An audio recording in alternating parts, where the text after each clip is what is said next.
it's still for many people unimaginable. But imagine for a moment that Donald Trump will become president of the United States of America. Would that be, quote unquote, the end of American democracy or the beginning of a refreshment of American democracy?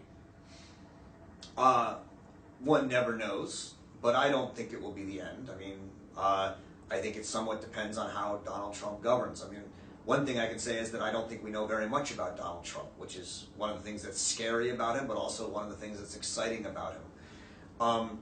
I think one of the mistakes people make is that if they want to understand Hitler, they don't read Hitler. You should read Mein Kampf. A lot of it was in there. So go and read The Art of the Deal, which is the book Donald Trump wrote. It's not Mein Kampf. It's not great literature. But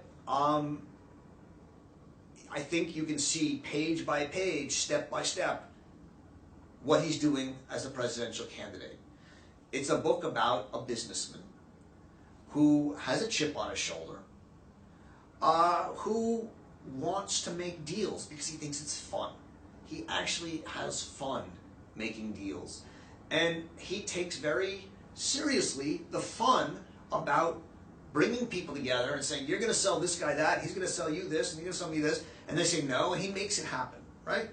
Is he a brilliant businessman? I don't know. He's lost a lot of money. He's made a lot of money. He inherited some money. I'm not involved in that. I don't care.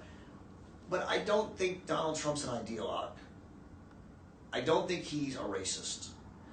I don't think we're going to have a terribly ideologically racist country if Donald Trump is our president. I do think Donald Trump is impulsive, narcissistic, boorish in the sense of being mean and not very high class. But we've had presidents like that before, and we've survived. The president that I think Donald Trump will most remind people of if he becomes president is Andrew Jackson.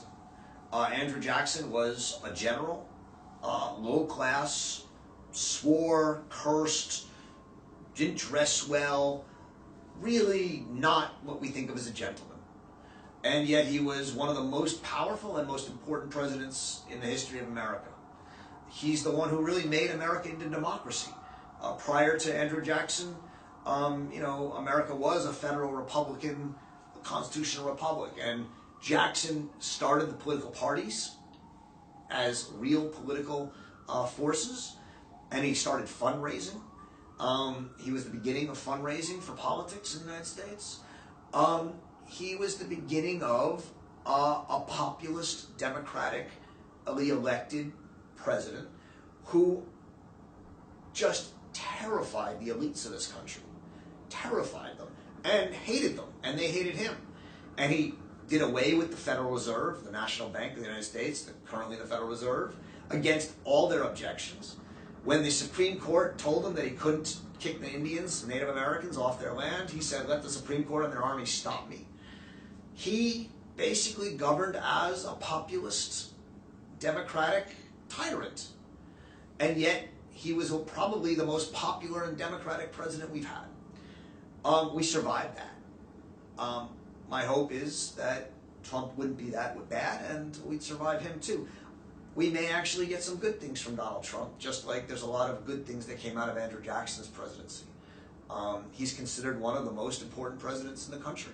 He's on the $20 bill.